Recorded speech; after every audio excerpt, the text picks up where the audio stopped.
I think that some of the things that have happened, some of the things that we're doing will make us a stronger and a better university. I now have the pleasure to introduce Pam Hendrickson, who is the incoming chairperson of the Board of Curators. And Pam, if you'd like to say a few words. Thank you, Don. It is indeed an honor to serve as the chair of the Board of Curators, but it's made much easier because of the collegial attitude of the board and the respect that we all have for each other. And I know that I can count on Chairman Cupp's wisdom and experience to help me out as we go forward. Questions? I'd like to ask Mr. Middleton, as interim president, what do you think you can do, and what do you think you have to leave for the next person who's chosen to succeed you? Well, I've set as my goals to set in motion and establish the mechanisms that will manage the issues that gave rise to our recent turmoil as quickly as possible. I also have a desire to do everything that I can to sort of restore the luster of the university, restore the trust and faith and confidence in the university that has been damaged by these recent incidents. And in those regards, I don't intend to leave anything for the person that replaces me on a permanent basis. My desire is to set the stage for that person to lift this university even higher in the future. Do you have any interest in the job on a permanent basis? Not at the moment, no. Leaving that open? I leave everything open. You mentioned in your comments to the curators that this is an opportunity to become a national leader on this issue. Can you talk about that a little bit more? Well, you know, we are distinguished by the fact that we were the place where the first major national attention was focused. But soon after that focus, the concerns of our concerned student in 1950 were taken up by students all across the country, as you well know. The last I heard, it was 53 or so universities. There are likely to be many, many more now. So this is a national issue. This is a reflection of a long-standing national problem. And as is typical in our society, thoughtful young people raise issues to our attention frequently when they have not been heard and they see those issues not being resolved sufficiently. And so every institution of higher education is going to be faced with this, and many, many other institutions in our society are going to be faced with these issues. We view this as an opportunity for the University of Missouri, here in the heartland, to step forward and develop effective, long-standing solutions. Yes, sir.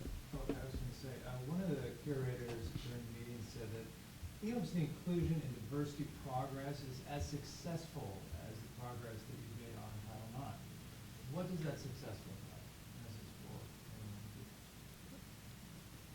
like? I'm not sure I understood the Well, question. what does the success in the inclusion and diversity Okay. look like?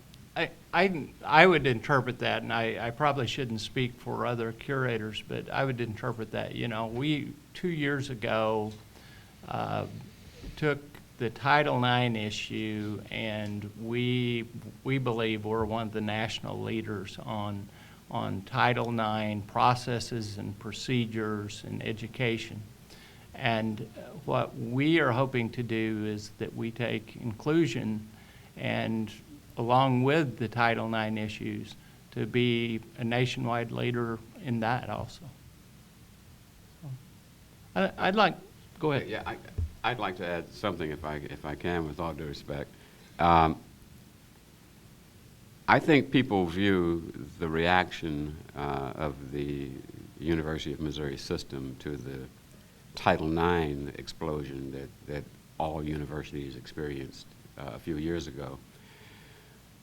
The university responded very quickly by devoting significant resources and significant attention to review of our collected rules and regulations, developing new processes for resolving complaints and issues, put resources into mental health services, all around the Title IX question. And that certainly can be viewed as a success in developing an immediate, promising response. But like the racial issues that have been raised recently, I think it would be overly optimistic to see what we did with Title IX as successful in ending the Title IX problems. And I don't know that anything that we do on this issue will be successful in ending the deeply rooted societal problems around race in this country. So I would just caution you to not think of anything that we do today as a success in the context of a long-term solution. But I think with Title IX, the institution was very successful at setting the stage for long-term solutions, and we hope to be equally successful in setting the stage for long-term solutions to the racial turmoil. Can you give us a sense of what the search process for a permanent president is going to look like and when it's going to start? The new, I'll defer to the new chairperson. It's my understanding that we are going to have a meeting in January to start setting parameters, but I'll defer to her. We will be discussing at the executive session today what that's going to look like in terms of setting schedule and expectations, but we're not there yet. So do you have any timetable in mind, or is that still too far in the future? It's still too far in the future. We certainly hope to get it accomplished in the next calendar year, but it's much more important that we get the right candidate than that we meet a deadline. And then I guess Chancellor Mizzou comes after that because the new president. That will be up to the new president.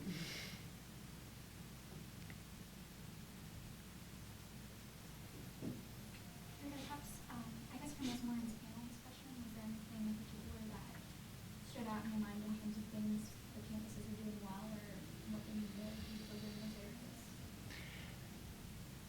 You know, I guess nothing. I was just struck by, you know, when you put really good people working on a subject, they come up with solutions. And I heard some of the things that the campuses are doing, and I was very heartened by progress that's being made. Of course, there's lots of work still yet to be done, but I was very heartened by some of the things that, over really a fairly short period of time, the things that have been implemented.